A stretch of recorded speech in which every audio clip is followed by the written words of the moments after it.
우리나라에서 우크라이나에 방한복, 그건 추운 곳이니까 방한복을 보내고 전투 식량을 보내고 전쟁터에서 쓰는 약품들을 많이 보냈습니다. 우크라이나의 한 사병의 어머니가 감사 편지를 우리나라에 보내왔습니다. 우리 아들이 따뜻한 옷을 입고 천국 가게 해서 감사합니다. 그 아들이 한국에서 보낸 방한복을 입고 전사한 것에 대해서 어머니로서 따뜻한 옷을 입고 천국으로 가게 해주셔서 감사합니다. 그런 편지를 보내왔습니다. 참 마음이 짠한 일이지요. 이번 주에는 헌충일, 6월 6일 헌충일이었습니다. 나라 위에서 목숨을 바친 우리 선배들의 그 희생, 헌신을 기리는 날 헌충일입니다. 이번 헌충일에는 대통령 네 분이 국립묘지에서 71년 전에 전사한 김충엽이라는 아들, 그 동생, 형제가 한 명은 강원도 전투에서, 동생은 낙동강 전투에서 전사했습니다. 그걸 계속해서 그때 유해를 발굴했는데 형제 둘 다 그 뼈를 찾아냈습니다. 70몇 년 지났으니까 뭐 뼈만 남았지요. 그 뼈를 DNA를 조사를 했더니 형제인 것이 드러나서 또 그걸 추적을 해서 가족을 찾아내서 이번 6월 6일 국립묘지에 묻으면서 가족을 다 초청했습니다. 그 나이 많은 누나가 울면서 말했습니다. 나라에서 70여 년 전에 죽은 우리 가족들을 찾아서 이렇게 묘지에 묻어주니 나라에 고마운 것을 새삼스럽게 알겠습니다. 그래서 울면서 얘기했습니다. 참 좋은 일이지요. 우리가 국가란 게 뭡니까? 국가를 위해서 헌신했는 일꾼들을 길이 그 뜻을 기리고 후손들을 우리가 격려해 주는 것이 국가의 책임입니다. 내가 미국에서 국내선 비행기를 탔는데 국내선 비행기는 도시락을 사 먹어야 됩니다. 그런데 미군들이 한 5명 비행기에 탔는데 옆에 있던 신사가 미군들 도시락 5개를 사서 주더라고요. 자네들 나라 위에서 고생하니까 도시락은 내가 낸다. 그러니까 비행기의 전체 탐승객들이 박수를 보냈습니다. 내가 미국에서 펜실베니아에서 뉴욕으로 기차를 타고 가는 기회가 있었는데 현역 군인이 타니까 나이든 노인이 자리를 양보해 주더라고요. 나라 위에 수고한다고 자리를 비껴주는 거지요. 미국의 그 참 좋은 전통입니다. 미군을 높이고 존중하는 것. 우리는 그런 점이 좀 부족해요. 군인들 보면 좀 낮추는 말로 군발이 뭐 그러고 그렇게 조금 나쁜 말로 표현하기도 합니다. 절대 그러면 안 되지요. 군인들을 평소에 존중하고 높여야 됩니다. 여러분, 우리가 6.25 전쟁 일어난 지 73년째입니다. 6.25 휴전된 지 70년째입니다. 6.25 전쟁이 딱 3년 1개월 만에 휴전이 됐었는데 6.25 나기 1950년 6월 25일 4시에 일어났는데 일어나기 2달 보름 전에 모스크바에서 3사람이 모여서 6.25 전쟁 일으킬 것을 모의했습니다. 스탈린, 김일성, 박헌영. 박헌영은 잘 아시지요? 충청도 예산 사람인데 아주 천재적인 젊은이랬습니다. 그 사람이 젊을 때는 서울 정동교회 다녔어요. 그러다가 공산주의로 바뀌어서 아주 참 남조선 노동당을 창립해서 6.25를 일으키는 1급 공로자지요. 6.25 나기 2달 보름 전에 스탈린, 김일성, 박헌영이 모스크바에서 만나서 2달 뒤에 전쟁 일으킬 것을 이제 결의했는데 내가 가만 보니까 셋 다 교회와 깊이 관계 있는 분들입니다. 스탈린은 히랍 그 동방 정교회, 러시아 정교회라 그럽니다. 러시안 오도독스 신학교 졸업반이었습니다. 졸업 한 달 앞두고 공산주의로 전향해서 스탈린이 된 거지요. 한 달만 더 있었으면은 동방 정교회의 성직자가 될 사람이 졸업 한 달 앞두고 자퇴해서 공산주의로 바꾸었습니다. 김일성은 알다시피 모태 신앙이지요. 그 어머니 아버지가 독실한 교인이랬습니다. 김일성은 우리 연세대학 전 철학교수 김영석 교수와 같은 교회에 다녔습니다. 그 연주학교에 김일성이 김영석 교수보다가 6살 더 많아요.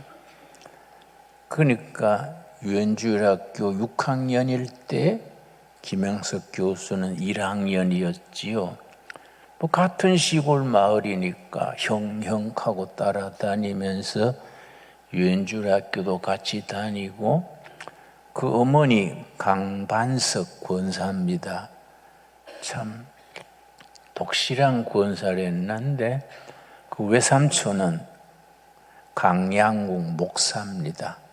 그런 집안에서 김일성 같은 사람이 나와서 참 국가에 엄청난 피해를 끼친 거지요.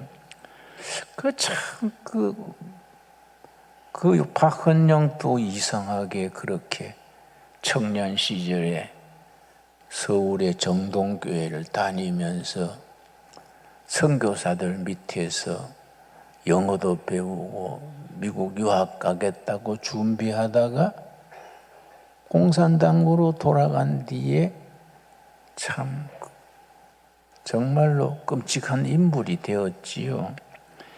여러분, 우리가 교회에서 우리 자녀들을, 학생들을 성경적 바탕 위에 교육을 잘 시켜야 됩니다. 바른 생각, 바른 사상, 건전한 이데올로기를 교회에서 가르쳐야 되는데 우리가 그런 데서 많이 실패하지요.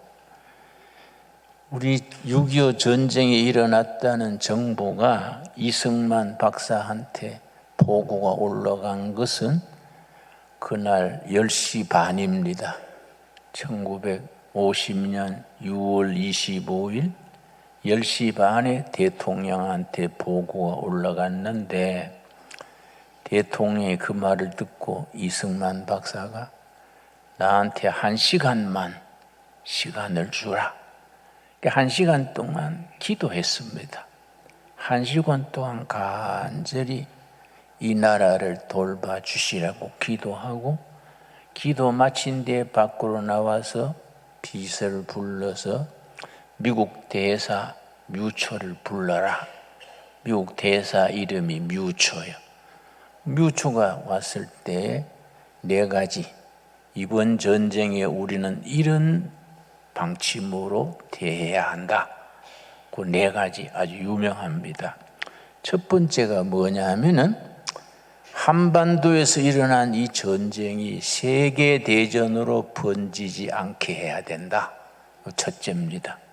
둘째는 뭐냐 하면은 우리가 준비 없이 전쟁을 당했으니 국민 총력전으로, 우리가 무기도 없다. 방망이 들고 돌멩이 들고 나라를 지켜야 한다. 그 국민 총력전으로. 그 이승만 정권에서 미국에 탱크 달라고, 무기 달라고 참 호소했었는데, 그 국군들한테 탱크 주고 무기 주면은 북침할까봐 걱정된다고 안 줬어요. 소련은 북한한테 소련제 탱크 T-34라 그래요. 240세대를 줬습니다. 소련은 탱크를 북한에 줬는데 우리는 아무것도 안 주니까, 탱크 막는 그 포도 안 주니까 맨주먹으로 막아야 되는 거지요. 그러니까 우리가 국민 총력전으로 남녀노소 다 같이 힘을 합쳐서 이 전쟁을 수행해야 된다. 세 번째가 뭐냐 하면은 미국과 소련이 38선을 그었지 않냐. 우리가 그은 38선이 아니다. 미국과 소련이 작당해서 38선을 그었는데 북한이 침략했으니 38선이 의미가 없어졌다. 이번에 우리가 완전히 통일을 이루어야 된다. 백두산까지, 두만강, 압록강까지 밀고 올라가서 통일을 성취해야 된다. 세 번째지요. 네 번째가 뭐냐면 미군하고 유엔군이 우리를 도와줘야 한다. 무기를 주고 참여해줘야 한다. 이 4가지 원칙을 분명히 이제 얘기했습니다. 그 뒤에 부하들이 26일 날 전쟁 난 지 하루 뒤에 카카, 서울에 계시면 위험합니다. 우리가 기차를 타고 부산으로 피난 가야 합니다. 그러니까 이승만 박사가 뭐라 했냐면은, 내가 이 자리를 비우면은 우리 국군들이 영적으로 투쟁하지 못하지 않느냐. 내가 끝까지 자리를 지킬 만큼 지켜야 된다. 피난하는 걸 거부했습니다. 그 이틀 사흘을 지키다가 27일 날 새벽 3시에 탱크 2대가 미아리 고개 쪽에 들어오니까 탱크가 청와대로 포를 쏘면 안 되니까 새벽 3시에 이제 기차를 타고 부산으로 피난했지요. 그때 참 이승만 정부에서 치명적으로 잘못한 게 있습니다. 아주 그건 참 역사의 오점이지요. 뭘 잘못했냐면은 세브란스 병원, 국립병원에 국군 부상병들이 2,000명이 누워 있었어요. 그 사람들을 그대로 두고 그냥 한강 다리를 끊어버리니까 나중에 인민군한테 2,000명 전원이 총살당했어요. 병실에 있는 그대로 총으로 쏴 죽였습니다. 그건 정말 역사에 남는 슬픈 일이지요. 북한군도 너무하지요. 그 부상당에 누워있는 군사를 왜 총으로 다 사살합니까? 그러니까 우리가 아무리 바빠도 부상 군인들을 전부 한강 남쪽으로 옮겨놓고 뭐 리아카를 대든지 마차를 대든지 등에 업고 가든지 국군 한 명이 한 명씩 없고 한강 건너면 되는 길인데 그걸 놔두고 그냥 철수한 거지요. 또 국민들한테 뭘 잘못했냐면은 KBS 방송에 계속해서 돌렸습니다. KBS 직원들은 도망가 버리고 방송만 그냥 자동으로 시민 여러분, 국군들이 적을 잘 물리치고 있으니 안심하시고 집에 계시기 바랍니다. 방송국 직원들은 다 도망가 버리고 방송은 계속 나오는 게 계속. 그러니까 피할래야 될 사람들도 못 피하고 많은 애국 인사들이 그냥 집에 있다가 다 당한 거지요.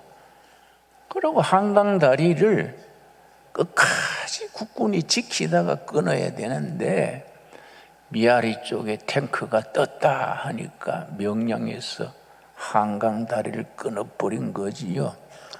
마지막까지 지키다가 그걸 다리를 끊어야 하는데 국군 주력 부대가 아직 서울에 있는데 다리를 끊어버린 거지요.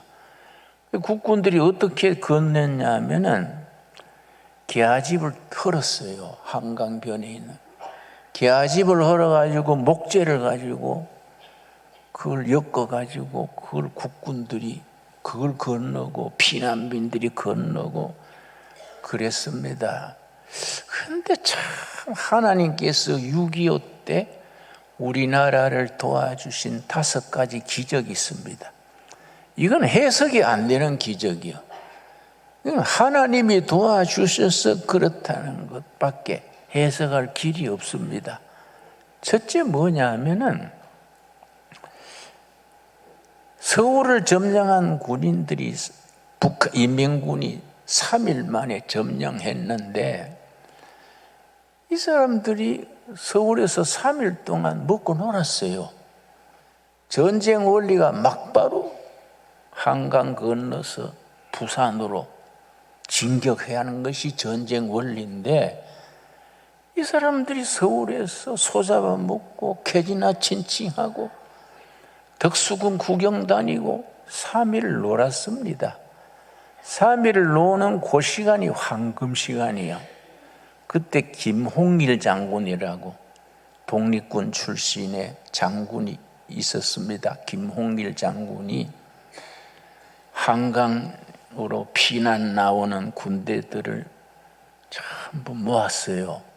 김홍일 장군이 그 참 나이 든 그는 장개석 군대 별 2자리랬습니다.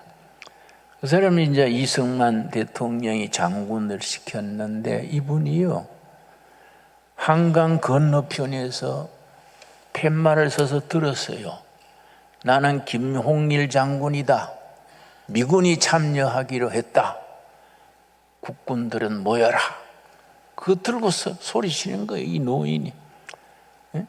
국군 장병 여러분, 미군이 오기로 했으니 안심하고 모이시오. 그래가 전부 한강 건널 때 다 뭐 계급장 띄고 건너잖아요. 뭐 전쟁 뭐 죽게 됐으니까. 그래 신고 나는 대위입니다. 그럼 넌 부대를 이끌어라. 사령입니다. 그래서 군대를 편성해 가지고 김홍일 장군이 3일 붙었어요. 3일. 그럼 엿새를 벌었지 않습니까? 서울에서 3일 어영부영했고 인민군이 김홍일 장군이 안양 그쪽에 방어선에서 폐잔병들 모아가지고 3일을 버티니까 엿새를 번 거예요. 그동안에 미군이 오고 유엔군이 참전하고 전선을 만든 거예요. 전선. 그게 낙동강 방어선이야. 낙동강 방어선. 그 김홍일 장군이 참 장군 중에 장군입니다. 6.25를 승리로 이끈 4명의 장군을 뽑는데 첫째가 메가더, 둘째가 워커 장군. 워커일 있지요? 워커일이 워커 장군을 기념하는 워커일입니다. 워커일 한쪽 구덩이에 워커일 장군의 동상이 있습니다. 이런 거 모르고 다녔지요? 나는 그거 알고 가끔 가면은 장군님 고맙습니다 격려하고 해요. 내 혼자서. 워크힐 장군은 모르지요. 뭐 내가 가서 했는 거. 얼마나 고맙습니까? 전투 임무 수행하다가 자동차 사고로 죽었는데 워크힐 장군이 낙동강 전선을 막는 장본인이요. 우리나라 장군 중에 김홍일. 그러고 이제 이춘 강원도를 막은 장군이 있습니다. 강원도 쪽으로 오는 군대를 춘천시에서 아무래도 6.25 전북침이 남침이 있을 것 같아가지고 북한군이 온다면 저 언덕으로 올 것이다. 거기다가 이제 딱 포를 조종해 놓고 기다렸어요.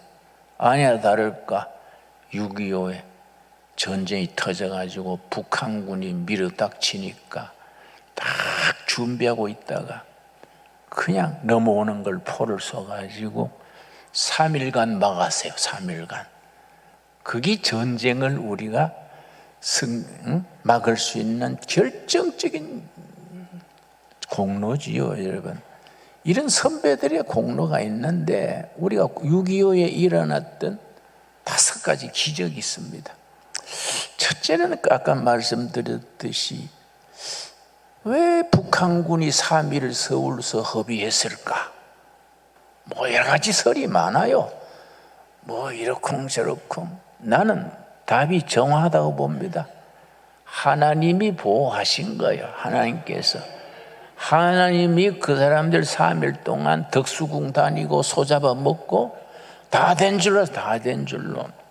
그래서 그게 박헌영이가 북한에서 김일성한테 소리쳤습니다. 큰 소리쳤습니다. 남한에 우리 인민군이 들어가면 전국의 노동당 당원들 몇십만 명이 봉기해서 남조선 저들로 해방될 겁니다.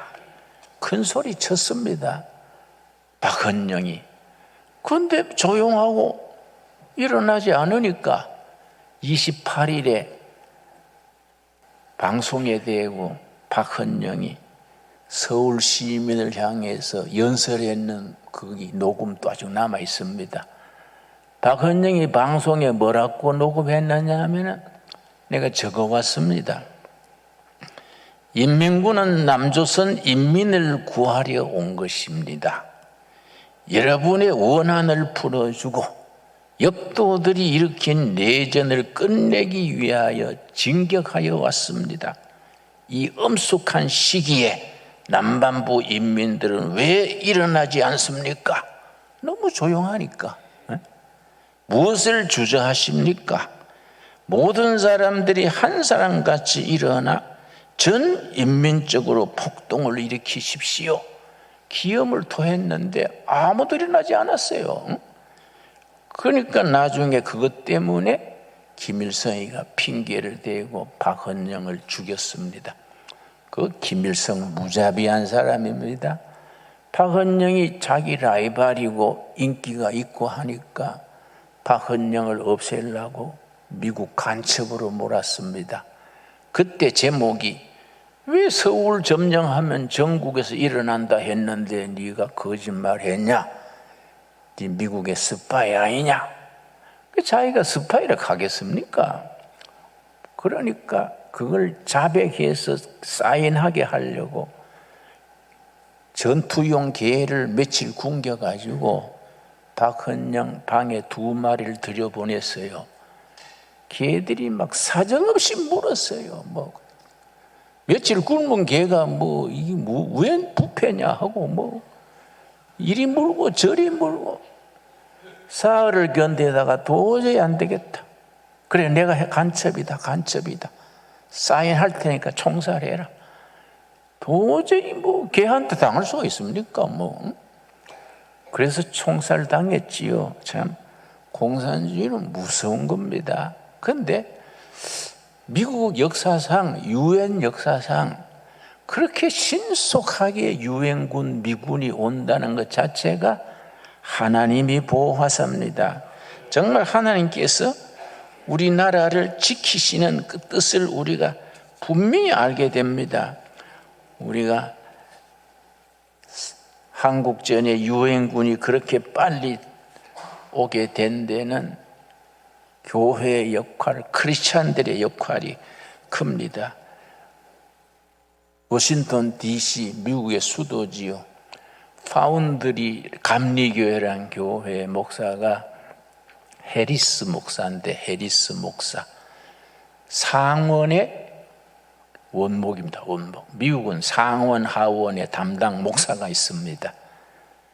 그 워싱턴 DC의 파운드리 감리교회 목사 해리스 목사가 상원 담당 목사인데, 이분이 한국과 무슨 관계가 있었느냐 하면은 이승만 대통령이 1942년에 그 이승만 아주 망명객으로 있을 때에 미국에다가 한미 협회를 만들었습니다. 일본이 망하기 전이지요. 협회를 만들어서 한미 협회 이사장을 해리스 목사를 시켰습니다. 6.25 전쟁 딱 터지니까 이승만 대통령이 해리스 목사한테 전화했습니다. 이사장님, 공산군이 전면으로 쳐들어왔으니까, 그때 미국 대통령이 트루만에게 얘기해서 군대를 보내기로 결정해 주십시오. 이 첫 번째입니다. 두 번째는 이제 빌리그레함 목사, 많이 들으셨지요? 우리나라는 부흥사 그러지만은 미국에서는 이반젤리스트 그럽니다. 30대에 아주 참 명성을 얻은 이반젤리스트인데, 이 빌리그레함 목사 아내가 원산에서 선교하던 선교사의 딸입니다. 자기 아내가 한국 원산에서 선교사 딸로 자랐으니까 한국을 기독교해야 한다, 한국을 복음화해야 된다, 늘 아내 말을 듣고 지낸 거예요. 그리고 장인어른의 역사적을 듣고 했으니까 빌리그레함 목사가 6월 25일 전쟁 터진 소식 듣고 빌리그레함 목사가 백악관 트루만 대통령한테 전화했습니다. 카카 프레지던트, 한국은 지켜야 됩니다. 한국은 100만 크리스찬들이 기도하고 있습니다. 한국은 지켜야 할 나라입니다. 한국은 아시아 복음화의 전진 기지가 됩니다. 한국 크리스찬들을 위해서 군대를 보내주십시오. 이게 이제 빌리그레함입니다. 세 번째는 이제 덜레스, 나중에 이제 미 국무장관이 됐지요. 덜레스 국무장관, 귀에 익은 소리지요.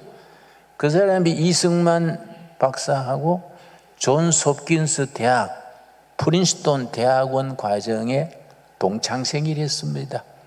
동창생이니까 뭐 친한 거지요. 그러니까 덜레스가 이제 국무성의 특별 보좌관으로 있었는데, 전화해가지고 이 나라 왜 미군이 우리한테 무기도 안 주고, 한국은 방위선에서 그걸 에치슨 라인 그래요. 한국은 미국 방위선 밖이다 하고 우리가 햇소리를 해가지고 침략받게 하느냐, 당신 꼭 백악관에 연락해서 국무성에 연락해서 미군 유엔군을 보내도록 조치해 주시오. 그래서 유엔군이 역사상 제일 빨리 왔어요. 제일 빨리. 우리 대한민국 역사에는 때를 따라 하나님이 간섭하시는 거예요. 그 여러분, 해방 이후에 경찰은 시험 쳐가지고 보는데, 경찰은 이제 장택상이 경찰청장 하면서 혹시 공산주의 사상은 없냐, 이런 거 다 조사해서 경찰을 뽑았는데, 우리 군대는 미군이 담당한 거예요. 사상에 관계없이 지원자는 다 받은 겁니다. 사상적으로 몰리고 하면은 다 군에 들어가는 거예요. 군대 안에 공산주의자가 20%가 넘었습니다. 그 중에 한 사람이 박정희지요. 박정희 소령이 우리 국군 안에 북한 박헌영 밑에 군사 책임자가 우리 박정일이었습니다. 그런데 이 사람 활동은 안 했어요. 있었는데 저기 여수 순천에 14연대 반란 사건이 일어났습니다. 그때에 정부가 깜짝 놀래가지고 1948년 해방된 뒤에니까 군대 안에 그렇게 14연대 안에 있는 중위 2명, 하사관 몇 명이 공산주의 점들이요. 제주도 파견 가려고 운동장에 다 모였는데 작당을 해가지고 장교들을 쏴 죽이고 사병들한테 인민군이 휴전선을 넘어섰다. 그러고 이제 조국은 해방이 된다. 그래가지고 반란을 일으키니까 그 사병들 중에 왜 우리가 제주도에 안 가는 건 좋은데 왜 인민군 편에 쓰려고 합니까? 그 사람 있을 거 아닙니까? 그 자리에서 사살했어요. 그게 이제 여수 순천 사건의 시작인데 그 머리 홀랑 깎고 강의 나온 사람 있지요. 김용옥인가 그 사람이 그 여수 순천 사건을 민중항쟁이라고 미제국주의자들이 그걸 양민들을 짓밟았다고. 나는 우리 집안이 피해가 있습니다. 우리 이모의 남편이 여수의 경찰관이랬는데 그때 반란군한테 총살당했어요. 그리고 우리 이모가 그 뒤로 교회 여전도사가 되어서 평생 섬기다가 하늘나라 갔는데 내용을 잘 알아요. 그거는 14연대 안에 있는 공산 불악지들이 일으킨 반란이에요.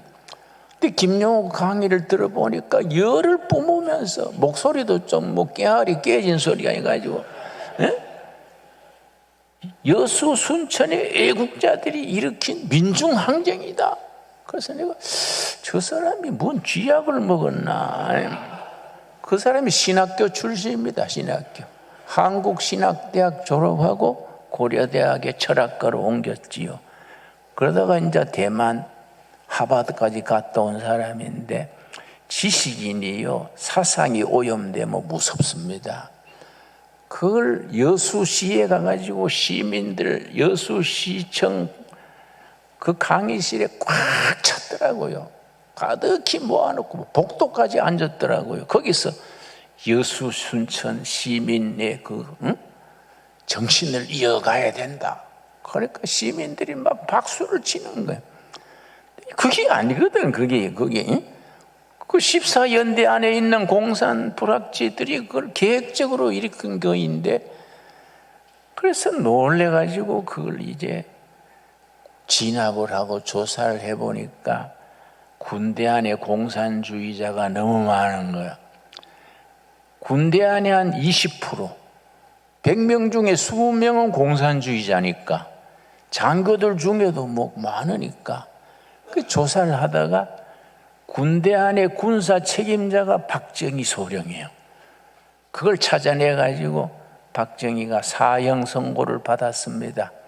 그런데 박정희 위에 상관이 백선엽 대령이랬어요. 아깝거든요.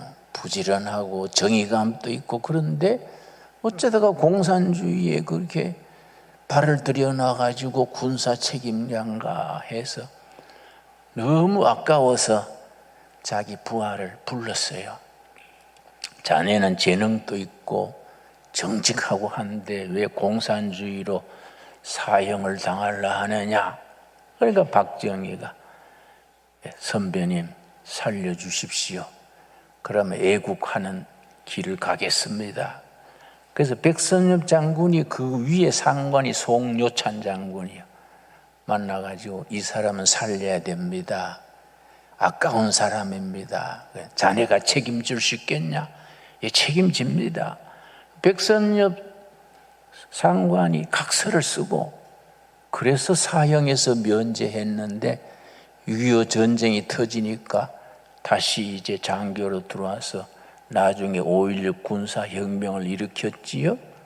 근데 그 박정희 장군이요, 내가 이제 대학교 때 유엔주일 교사를 했는데 전국 유엔주일 교사 대회를 이화여대 기숙사에서 여름방학 때 했어요. 이화여대 기숙사를 다 비우고 전국 교사 대표들 한 1200명이 모였는데 그때 박정희 대통령이 축사로 왔어요. 축사를 와가지고 하는 말 듣고 내가 쇼크를 먹었습니다. 여러분, 유엔주일 교사 여러분, 저는 초등학교, 중학교 때까지 유엔주일 학교에 다녔습니다. 이러는 거예요. 구미 있죠, 구미 학교에 유엔주일 학교에 다녔대요. 근데 내가 왜 그만두었느냐? 중학교 때 교회 열심히 다녔는데 목사파, 장로파가 싸우더라 이거야.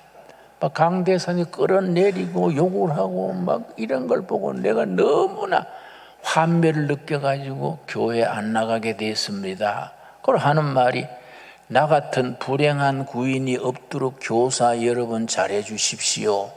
그리고 우리가 박수 쳤어요. 이 역사요, 역사.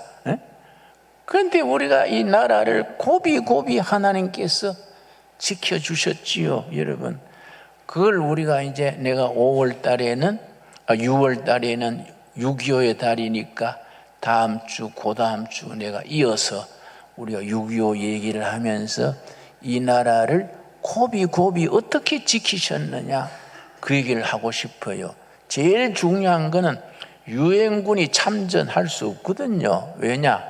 유엔의 안전보장이사회가 있습니다. 5나라예요. 5나라 중에 한 나라도 반대하면은 파송할 수 없어요. 군대를 못 보내요. 그래서 이제 6.25 터지자마자 이틀 뒤에 소집을 했는데 소련 대표가 빠졌어요. 이름이 말리크입니다. 말리크. 당연히 그 안전보장이사회에 와서 반대를 해야 되는데 그날 빠졌어요. 그러니까 이제 다른 대표 4명이 얼씨구나 하고 만장일치로 유엔군 파송하자. 대한민국 코리아는 유엔이 세운 나라다. 이 불법 집단이 침입했으니까 우리가 유엔군을 보내야 한다. 그래서 결의했어요. 그래 역사학자들이 지금도 연구합니다. 왜 말리크 소련 대표가 왜 빠졌을까? 어떤 사람은 설사가 나가지고 못 왔다. 어떤 사람은 비행기가 연착했다. 뭐 이런저런 말이 있으니까 정확한 답이 안 나와 있지요. 나는 압니다. 하나님이 막으신 거지요. 하나님이 막으셨어요. 영적으로는 정답이 있지요. 하나님이 대한민국을 어여삐 보시고 소련 대표 빠지게 한 거지요. 빠지니까 유엔이 즉각 결의해가지고 6월 25일 전쟁 시작됐는데 28일 날 벌써 결의해가지고 미군이 오고 유엔군이 온 겁니다. 때를 따라 하나님이 다 우리나라를 도우시는 거지요. 앞으로도 그렇게 도와주실 줄 믿습니다. 이 나라가 앞으로 하나님이 인도하셔서 통일을 이룬 뒤에 세계에 선교하는 선교한국으로 하나님이 쓰실 나라인 줄 믿고 우리 마음속에 하나님이 지켜주시는 나라에 대한 긍지를 가져야 됩니다. 오늘 본문 말씀 시편 33편 10절에서 12절 오늘 읽은 본문 말씀입니다. 시편 33편 10절 말씀. 여호와께서 나라들의 계획을 폐하시며 민족들의 사상을 무효하게 하시도다. 뭐 사회주의, 공산주의, 무슨주의, 주의가 많지 않습니까? 하나님이 다 사라지게 한다는 겁니다. 내가 이제 전도사 초기에 넉마주의를 했지 않습니까? 미국에서 온 청년이 나한테 물어요. 목사님, 사회주의도 알고 공산주의도 알겠는데 넉마주의는 무슨 주의입니까? 그래서 내가 참 대답을 못 하겠더라고요. 뭐 넉마주의를 무슨 이즘으로 아는 거예요. 이즘으로. 예. 모든 사상, 주의, 이데올로기를 하나님이 다 무효가 되게 하신다. 여러분, 지금 공산주의, 사회주의 지나가는 흘러가는 물입니다. 흘러가는 물. 때가 되면 다 제풀에 사라지게 될 줄로 믿습니다. 그래서 우리나라의 주역이며 이런 걸 깊이 연구하는 분을 내가 뵀었는데 북한 핵무기에 대해서 내가 물었지요. 북한 핵무기가 어떻게 될까요? 그랬더니 그 어른이 김 목사 걱정 말게 어린아이가 성냥통을 가지고 불장난하다가 재불에 타 죽는 거야. 그 걱정할 거 없어. 그래서 내가 뭐 성경 말씀은 아니지만은 믿습니다. 내가 그랬어요. 그렇습니다. 여러분, 우리가 나라 위에 기도해야 됩니다. 뭐 사회주의, 공산주의, 주체 사상 다 사라지게 될 줄 믿습니다. 11절 말씀. 여호와의 계획은 영원히 서고 그의 생각은 대대 이르도다. 우리 대한민국 한반도의 하나님의 뜻이, 하늘의 뜻이 이 땅에 이루어질 줄로 믿습니다. 자, 12절. 여호와를 자기 하나님으로 삼은 나라. 여호와가 우리의 대통령이시고 지도자시고 인도자시다. 여호와를 자기 하나님으로 삼은 나라 곧 하나님의 기업으로 선택된 백성은 복이 있도다. 아멘 하시죠? 선택된 백성, 이게 영어로는 chosen people입니다. 그 조선은 복이 있다는 거지요. 그렇지요? 선택된 백성, chosen people이니까 조선 사람은 하나님이 쓰시는 거이지요. 여러분, 우리 하나님의 백성들이 긍지를 가지고 자부심을 가지고 나라 위에 좋은 나라 되도록, 좋은 청소년, 좋은 미래가 되도록, 5대양 6대주의 복음 전하는 나라가 되도록 기도할 수 있기 바랍니다. 기도하겠습니다. 하나님 감사합니다. 여호와를 하나님으로 삼은 나라, 하나님을 섬기는 날은 복되다 하였습니다. 우리 대한민국과 한국교회를 축복하셔서 바른 신앙의 깃발을 온 세계에 전하는 선교 한국이 되게 하여 주시옵시고, 다가오는 통일한국 시대 공산주의도 주체사상도 사회주의도 다 사라지고 하나님의 말씀이 왕성하여 이 나라 이 백성들에게 축복된 미래를 허락하여 주시옵소서. 믿습니다. 우리 믿음대로 될 줄로 믿습니다. 예수님 이름 받들어 기도드려 싸움나이다. 아멘.